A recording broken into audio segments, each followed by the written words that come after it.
বাসায় যে কোনো জিনিস থাকলেই কিন্তু যখন মন চায় তখন বানিয়ে খাওয়া যায়। যেমন এই চালের আটা কিন্তু যখন তখন বাসায় থাকে না, কিন্তু থাকলে টুকটাক এটা সেটা বানানো হয়ই। কিন্তু শীতকালে চালের আটাটা বেশি প্রয়োজন, গরমকালে খুব একটা বেশি প্রয়োজন নাই। তো আমার বাসায় একটু লালি গুড় ছিল, তো এই গুড় দিয়ে পিঠা খাওয়ার জন্য হচ্ছে আটা ভেঙে নিয়ে আসছিলাম।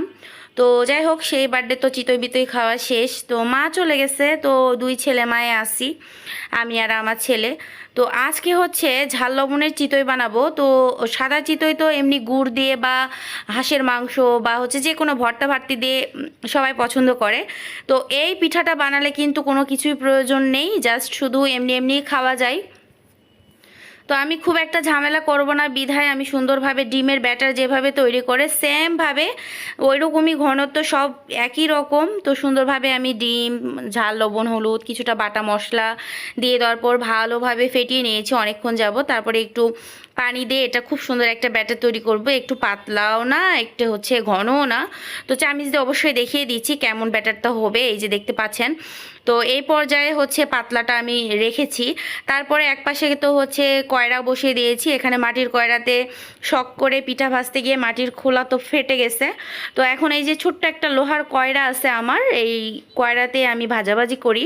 এটা লোহার না, এটা স্টোনের না কি বলে জানি না, যাই হোক, যা যা হবার হোক। তো এই খোলাতে কিন্তু পিঠা খুবই সুন্দর হয়। তো এই যে ডিমের হচ্ছে তেল ছাড়া, একদম অয়েল ছাড়া খুব সুন্দরভাবে পিঠাগুলো ভেজে নিচ্ছি ঝাল চিতই।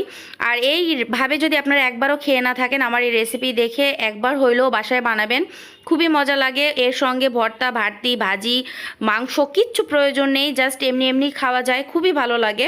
তো আজকে আমার দুই মায়ের ছেলে এটাই নাস্তা, 4-5 পিস ভেজে নিয়েছি, দুই মায়ের ছেলে খেয়েছি। আপনার ভাইয়ের জন্য রেখেছিলাম, সে এসে খায় নাই। পরের দিন সকালবেলা খেয়েছি, একদম নরম তুলতুলে ছিল। আর হ্যাঁ, আটাতে কিন্তু অবশ্যই হালকা গরম পানি দেওয়া একদম জরুরি, না হলে পিঠা নরম থাকবে না, খেতেও ভালো লাগবে না। তো যাই হোক, আজকের রেসিপি এই পর্যন্ত, দেখা হচ্ছে অন্য কোনো ভিডিওতে। আল্লাহ হাফেজ, আসসালামু আলাইকুম।